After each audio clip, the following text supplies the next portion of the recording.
এখন বলুন আপনাদের গেটের ভাড়া কত? 1 লক্ষ টাকা। ছি ছি, এটা আপনি কি করলেন? সরি সরি সরি, আসলে 1 লক্ষ টাকার কথা শুনে হঠাৎ করে আমার গ্যাস্ট্রিকটা বেড়ে গেল। 1 লক্ষ টাকার কথা শুনে আপনার হাওয়া টাইট হয়ে গেল? তো হবে না, 1 লক্ষ টাকা কি হাতের মোয়া নাকি যে চাইলাম আর পেয়ে গেলাম? আমাদের বোনা তো সস্তা না।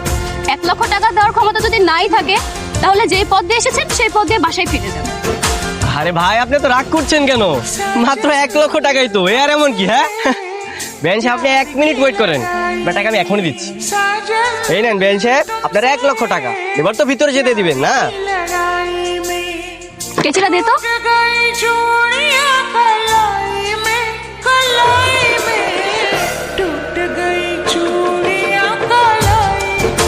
কই? হ্যাঁ, বাটপাটটা কই? এই বাটপার মানে? আপনি কার কথা বলতেছেন? ও, কার কথা বলেছে আপনি কিছু বুঝতে পারছেন না তাই না? গেটের মধ্যে নকল টাকা দিয়ে ভিতরে ঢুকেছেন, কি ভাবছেন আমরা কিছু বুঝতে পারবো না? এই ধরেন আপনাদের টাকা, আপনাদের কোনো টাকা আমাদের প্রয়োজন নেই। আপনারা এখন বাড়ি থেকে বের হয়ে যান। আপনাদের মতো ফকিনীদের সাথে আমরা আমাদের বোনের বিয়ে দিব না। ফকিনি মানে? দেখুন, আপনি কিন্তু আমাদের রীতিমতো গালাগালি করছেন। গালাগালি করবো না তো কি করবো? হ্যাঁ, গেটে ভাড়া দেওয়ার সামর্থ্য নাই, আবার আসছেন বিয়ে করতে। এই যে শুনুন, আমরা কিন্তু দেনমোহরের 10 লক্ষ টাকা নগদ বুঝিয়ে দিয়ে তারপরে মেনে নিয়ে যাব। খালি হাতে তো আমাদের ভাইকে বিয়ে দিতে আসিনি। আমার ভাই যে আপনার বোনকে বিয়ে করবে, এটা তো 7 কপালের ভাগ্য। ওরে বাবা, ফকিনীদের দেখে আবার বড় বড় কথা। আপনাদের সাথে আবার বোনের বিয়ে দিব না। আপনারা এখন এই বাড়ি থেকে বের হয়ে যান। যান। কি হয়েছে রে মা? হ্যাঁ, বরপক্ষের সাথে আমি ঝগড়া করছিস কেন? ঝগড়া করবো না তো কি করবো? ওরা গেটের মধ্যে নকল টাকা দিয়ে ভিতরে ঢুকেছে। চাচা, ওদের সাথে দীপ্তির বিয়ে দিব না। আপনি ওদেরকে চলে যেতে বলেন। ছিচ্ছি মা, এসব কি বলছিস? বাবা, তোমরা কিছু মনে করো না, ও ছোট মেয়ে তো। ঠিক আছে ঠিক আছে, ভালো করে বুঝিয়ে দিবেন কার সাথে কিভাবে কথা বলতে হয়। বাঁচলাম। এই, এখানে কি দাঁড়িয়ে দাঁড়িয়ে মেয়ে দেখা যাচ্ছে? মেয়ে দেখতে আসছো তুমি এখানে? আরে মেয়ে দেখতে আসবো কেন? আমি তো তোমার বিয়ে ভাঙতে আসছি। তাহলে এভাবে ঢ্যাং করে ঘুরে বেড়াচ্ছ কেন? ভুলেও যদি কেউ জানতে পারে যে তুমি এখানে বিয়ে ভাঙতে আসছো, তাহলে তোমার কি অবস্থা করবে তুমি জানো? আরে এইভাবে কলার ধরে রাখছো কেন? কলার ছাড়ো। এভাবে কলার ধরে থাকলে তো সবাই এমনিতেই বুঝে যাবে। আর শোনো, আমি বরপক্ষের লোক সেজে এই বাড়িতে ঢুকে পড়েছি।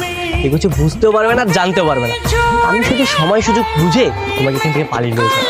কিন্তু আমার না খুব ভয় করছে। কিসের ভয়? তুমি যদি কোনো রকম ভুল করে বসো, তাহলে বিয়ে বাড়িতে বিরাট একটা ঝামেলা বেঁধে যাবে। আরে এত টেনশনের কি আছে? তুমি একদম নিশ্চিন্তে থাকো, আমি ঠিক টাইমে তোমাকে এখান থেকে নিয়ে যাবো। আমি তোমাকে ভালোবাসি না? আচ্ছা ঠিক আছে। ভাই আস্তে আস্তে, সমস্যা নাই। আপনার সাথে কথা আছে, শুনুন। আচ্ছা, কি বলুন বলুন। মানে আপনি ছেলে পক্ষের না মেয়ে পক্ষের? সেটা জানা আপনার লাভ কি? আপনি কি বলবেন বলেন। মানে এই বিয়ে বাড়িতে বিরাট এক লঙ্কা কাণ্ড ঘটতে চলেছে। লঙ্কা কাণ্ড? কিসের লঙ্কা কাণ্ড? আচ্ছা, ওই যে মেয়েটার বিয়ে হচ্ছে, ওই মেয়েটার নাম কি? নাম দীপ্তি। দীপ্তি। এই দীপ্তি মেয়েটা তো চরিত্র সমস্যা আছে, বুঝছেন? ওই মেয়ের সাথে আর এক ছেলে রিলেশন আছে। সেই ছেলে এখানে এসছে ওকে ছেলের মতো ছবি নিয়ে যাওয়ার জন্য। আমি নিজে দেখছি। আমি দীপ্তির ভাই, আর আপনি আমার বোনের নামে উল্টোপাল্টা কথা বলতেছেন? আরে ভাই, আমি নিজের চোখে দেখছি, আমি শুনছি, নিজে কানে শুনছি ভাই। আমি বিশ্বাস করেন আমার কথা। আবার কথা বলেন। বাড়ি ভর্তি লোকজন আছে, নাহলে আপনাদের পিতায় ঘাসের সাথে বাইরে রাখতাম। ভাই আপনি আমার কথা বিশ্বাস করেন ভাই, আমি দেখছি, আমি শুনছি। চুপ, একদম চুপ। আপনার কথা কি বিশ্বাস করবো? আপনি আমরা কাজ করেন। আরে ফয়সাল ভাই, এটা কোনো খাবার দাবার দেবেন না, আর খেয়াল রাখেন কিছু যাতে চুরি না করতে পারে। আরে ভাই, এখানে এভাবে দাঁড়ায় থাকলে কি দুলাভাইয়ের জুতা চুরি করতে পারবি? আর একটু দাঁড়াও, সব হবে। কেমন আছেন বিয়ে সব মুখে বড় জ্বালা, কিসের জ্বালা? এই দাঁড়া, নায়িকাদের মতো এমন কোমর দুলে দুলে কোথায় যাচ্ছিস শুনি? আর এই শরবত কার জন্য?